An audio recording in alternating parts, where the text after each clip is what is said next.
I thought it was really interesting the way that that all of these characters, not only Sela, get to explore kind of naturalism in a very unnatural circumstance, and how to, portray that kind of numbed effect that they're all feeling by being on the blue, but also remaining kind of as human as you can be, especially for Sela, because I think she is, to me, the character that has the most desire to be human and to feel normal and to feel human connection and everything like that. And so that was something that I was really excited to explore with her. And I also really admire just her kind of determination to be happy and to feel joy in whatever small ways that she can in this very kind of strange, unnatural environment.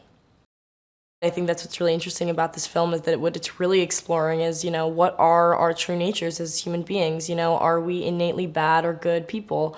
And, especially when people have been raised exactly in the same way in exactly the same environment, so that that's not a factor anymore.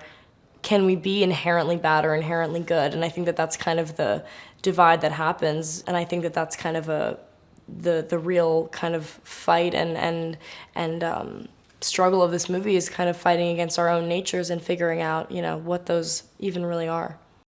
Richard is the closest thing to a parent that they've ever known, and that's kind of a very natural, human relationship to crave, is one with your parents, or one with a caretaker of any kind. And so I think that Sela, being the one that's like has the most longing to feel human and to feel connection to somebody else, really cherishes the relationship that she has with Richard, because he gives her that human connection and he makes her feel cared for and seen and looked after. And that's why I think her relationship to him is so special to her. Colin's an actor that I love so much and whose work I've admired for so long, so I was so happy to find out that it was going to be him playing Richard, and it's been just an absolute pleasure working with him. He's really just a lovely guy and so easy to work with, so it's been great. I think that fans will really respond to this film because it explores themes that go beyond kind of a sci-fi fantasy environment. It touches on real themes and real questions that we all have ourselves, like, who are we? What is the meaning of life? What are our true human natures? I think that those are things that people think about all the time. And so the fact that this movie really is about that, I think will speak to a lot of people, and, people beyond just sci-fi fans. Christopher and Zach discovered that the blue's purpose is actually to kind of numb and dull all of our natural senses and the natural things that we would be feeling at this age, whether that's sexual desire or just kind of any kind of surplus of energy. They don't want us to be feeling any of that, and it's also hard to be feeling all those things living in such a confined space when there is no way out of it. So it's kind of a drug that they have created in order to make life kind of possible for us, so to speak, on the ship, but also to kind of dull all of the senses that they don't want so exuberant, as it would make life and work here on the ship almost impossible.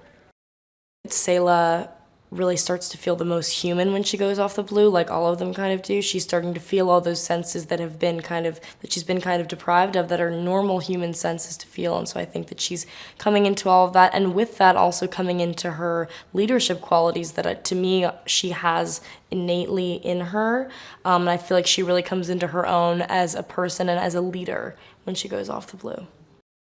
To me, the biggest theme of this movie is human nature and who are we really at our core when we take away things like experience and environment and childhood and all those things that aren't factors in this story. Who are we really when we are, quote unquote, like it said in the script, pure humans, when we are completely unaffected by experience or anything like that, and we're all raised exactly the same way in kind of the most basic, necessary way possible. Who are we really at our core as humans, and what is our true nature when we're left to our own devices like this? To me, that's the biggest theme in the movie, and something that's explored quite thoroughly and very interestingly.